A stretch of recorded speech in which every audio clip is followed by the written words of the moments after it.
ಎಲ್ರಿಗೂ ನಮಸ್ಕಾರ. ಕ್ರಿಕ್ ಕಾರ್ನರ್ಗೆ ಸ್ವಾಗತ. ಬಾಂಗ್ಲಾದಲ್ಲಿ ಅಲ್ಲಿನ ಕ್ರಿಕೆಟ್ ಅಭಿಮಾನಿಗಳು ಹಾಗೂ ಮೀಡಿಯಾದವರು ನಮ್ಮ ಆಟಗಾರರು IPL ಹರಾಜಿನಲ್ಲಿ ಅಷ್ಟು ಕೋಟಿಗೆ ಸೇಲ್ ಆಗ್ತಾರೆ, ಇಷ್ಟು ಕೋಟಿಗೆ ಸೇಲ್ ಆಗ್ತಾರೆ ಅಂತ ಕಾಯ್ತಾ ಇದ್ರು. ಆದ್ರೆ ಒಬ್ಬ ಆಟಗಾರನನ್ನ IPL ನಲ್ಲಿ ಖರೀದಿ ಮಾಡಲಿಲ್ಲ.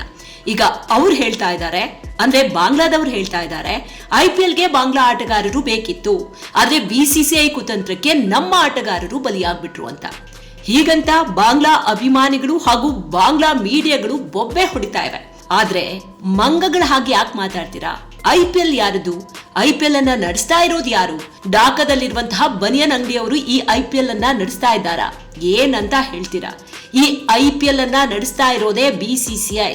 ಸುಮ್ನೆ ಬಾಯಿಗೆ ಬಂದ ಹಾಗೆ ಮಾತಾಡೋದು ಬಿಟ್ರೆ ಇವ್ರಿಗಿನ್ನೇನು ಗೊತ್ತಿಲ್ಲ ಅಂತ ಅನ್ಸುತ್ತೆ.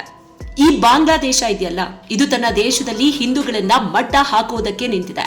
ಹಿಂದೂಗಳಿಗೆ ಚಿತ್ರ ಹಿಂಸೆ ಕೊಡ್ತಾ ಇದೆ, ಹಿಂದೂ ದೇವಾಲಯಗಳನ್ನ ನೆಲಸಮ ಮಾಡ್ತಾ ಇದೆ. ಇಷ್ಟೆಲ್ಲ ಟಾರ್ಚರ್ ಕೊಡ್ತಾ ಇರುವ ಇವರ ಆಟಗಾರರಿಗೆ ಇಲ್ಲಿ ಅಂದ್ರೆ ಭಾರತದಲ್ಲಿ IPL ಆಡೋದಕ್ಕೆ ಅವಕಾಶ ಕೊಡ್ಬೇಕಿತ್ತಂತೆ.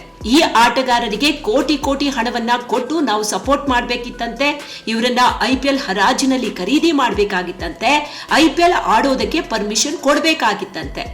ಇದನ್ನ ಅಲ್ಲಿನ ಮೀಡಿಯಾಗಳು ಹಾಗೂ ಕ್ರಿಕೆಟ್ ಅಭಿಮಾನಿಗಳು ಹೇಳ್ತಾ ಇರುವಂತಹ ಮಾತು. ಇನ್ನು BCCI ಹಾಗೂ ಜೈ ಶಾ ಈ ರಣ ಹೇಡಿಗಳಿಗೆ ಸರಿಯಾಗಿ ಪಾಠ ಕಲಿಸಿದ್ದಾರೆ.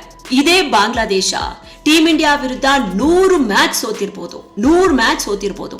ಅಲಕ್ ಬುಲಕ್ ಅಂತ ಒಂದು ಮ್ಯಾಚ್ ಗೆದ್ದು ಬಿಡ್ತಪ್ಪ. ಅವಾಗ ಅಲ್ಲಿನ ಅಭಿಮಾನಿಗಳು ಮೀಡಿಯಾಗಳು ಏನ್ ಮಾಡಿದ್ರು ಗೊತ್ತಾ? ಒಂದ್ಸರಿ ನೆನ್ಪು ಮಾಡ್ಕೊಳ್ಳಿ, ನಿಮ್ಗೂ ಕೂಡ ನೆನ್ಪಿರ್ಬೋದು ಅನ್ಸುತ್ತೆ. ನೆನ್ಪಿಲ್ಲ ಅಂತಂದ್ರೆ ಅದನ್ನ ನಾನ್ ನಿಮ್ಗೆ ನೆನ್ಪು ಮಾಡ್ತೀನಿ. ಒಂದು ಪೋಸ್ಟರ್ ಅನ್ನ ಮಾಡಿದ್ರು. ಆಗ ಕ್ಯಾಪ್ಟನ್ ಆಗಿದ್ದವರು ಮಹೇಂದ್ರ ಸಿಂಗ್ ಧೋನಿ ಅವರು. ಇದರಲ್ಲಿ ಮಹೇಂದ್ರ ಸಿಂಗ್ ಧೋನಿ ಸೇರಿ ಅಲ್ಲಿದ್ದ ಎಲ್ಲಾ ದಿಗ್ಗಜ ಆಟಗಾರರ ತಲೆ ಕೂದಲನ್ನ ಅರ್ಧ ಬೋಳ್ಸಿದ್ರು ಪೋಸ್ಟರ್ ನಲ್ಲಿ. ಇಲ್ಲೇ ಗೊತ್ತಾಗುತ್ತೆ ಇವರಲ್ಲಿ ಎಷ್ಟು ವಿಷ ತುಂಬಿದೆ ಅಂತ. ನೋಡಿ, ಸರಿಯಾಗಿ ನೋಡಿ ಯಾವ ರೀತಿಯಾಗಿ ಅರ್ಧ ತಲೆ ಬೋಳ್ಸಿದ್ದಾರೆ ಅಂತ. ಆಟದಲ್ಲಿ ಸೋಲು ಗೆಲುವು ಇದ್ದಿದ್ದೆ ಇಂಥ ಕಚಡ ಕೆಲಸ ಮಾಡೋದು ಬೇಕಿತ್ತ ಅನ್ನೋದು ಪ್ರಶ್ನೆ. ಇವ್ರ ವಿರುದ್ಧ ನಾವು ಎಷ್ಟು ಪಂದ್ಯಗಳನ್ನ ಗೆದ್ದಿಲ್ಲ, ಟೀಮ್ ಇಂಡಿಯಾ ಎಷ್ಟು ಪಂದ್ಯಗಳನ್ನ ಗೆದ್ದಿಲ್ಲ. ಇದೇ ರೀತಿ ನಮ್ಮ ಅಭಿಮಾನಿಗಳು ಕೂಡ ಅದೇ ರೀತಿ ಮಾಡಿದಾರ? ಚಾನ್ಸೇ ಇಲ್ಲ, ಆ ರೀತಿ ಮಾಡೋದಕ್ಕೆ ಸಾಧ್ಯ ಕೂಡ ಇಲ್ಲ. ಇನ್ನು ಇವರು ಮರ್ತು ಹೋದ ಹಾಗಿದೆ. ಇವರಿಗೆ ಪ್ರತ್ಯೇಕ ರಾಷ್ಟ್ರ ಮಾಡಿಕೊಟ್ಟಿದ್ದೆ ಭಾರತ. ಪಾಕಿಸ್ತಾನದಿಂದ ಬಚಾವಾದ್ರೆ ಸಾಕು ಅಂತ ಕಾಯ್ತಾ ಇದ್ದ ಇವರಿಗೆ ಪ್ರತ್ಯೇಕ ರಾಷ್ಟ್ರ ಮಾಡಿಕೊಟ್ಟಿದ್ದೇ ಭಾರತ. ಈಗ ಇವರಿಗೆ ಹಿಂದೂಗಳು ಬೇಡವಂತೆ. ಒಂದ್ ಕಾಲದಲ್ಲಿ ಪಾಕಿಸ್ತಾನ ಇವರಿಗೆ ನರಕ ದರ್ಶನ ಮಾಡಿತ್ತು. ಆದ್ರೆ ಇದೇ ಬಾಂಗ್ಲಾದೇಶ ಈಗ ಪಾಕಿಸ್ತಾನಕ್ಕೆ ಸಪೋರ್ಟ್ ಮಾಡ್ತಾ ಇದೆ. ಉಂಡ ಮನೆಗೆ ದ್ರೋಹವನ್ನ ಬಗೆಯೋದು ಅಂತ ಅಂದ್ರೆ ಇದೇ ನೋಡಿ. ಇದೇ ಕಾರಣಕ್ಕೆ ಈಗ ಇಡೀ ಹಿಂದೂಸ್ತಾನ ಬಾಂಗ್ಲಾ ವಿರುದ್ಧ ರೊಚ್ಚಿಗೆದ್ದಿದೆ. ಭಾರತದ ಪವರ್ ಏನು ಅನ್ನೋದನ್ನ ಒಂದು ಟ್ರೇಲರ್ ಮೂಲಕ ತೋರಿಸಿ ಅಂತಿದ್ದಾರೆ ನಮ್ ಜನ. ಈಗ ಮತ್ತೆ ನಾನು IPL ವಿಚಾರಕ್ಕೆ ಬರ್ತೀನಿ.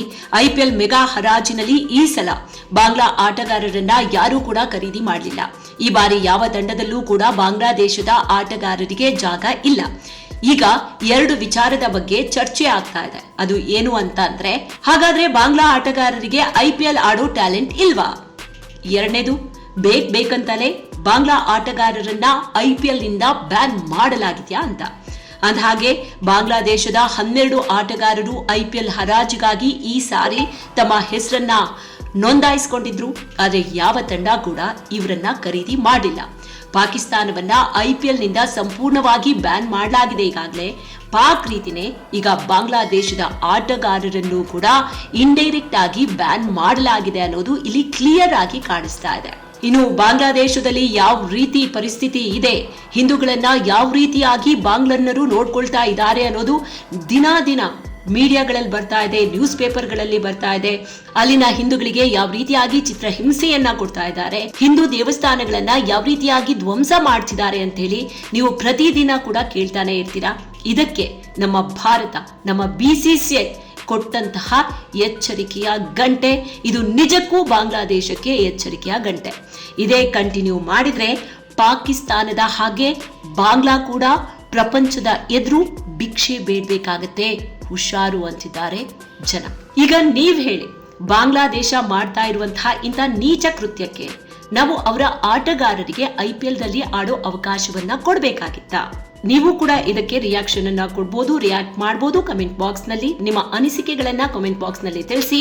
ನಾಳೆ ಮತ್ತೊಂದು ಇಂಟ್ರೆಸ್ಟಿಂಗ್ ವಿಡಿಯೋದೊಂದಿಗೆ ನಿಮ್ಮ ಮುಂದೆ ಮತ್ತೆ ಹಾಜರಾಗ್ತೀನಿ. ನಮಸ್ಕಾರ.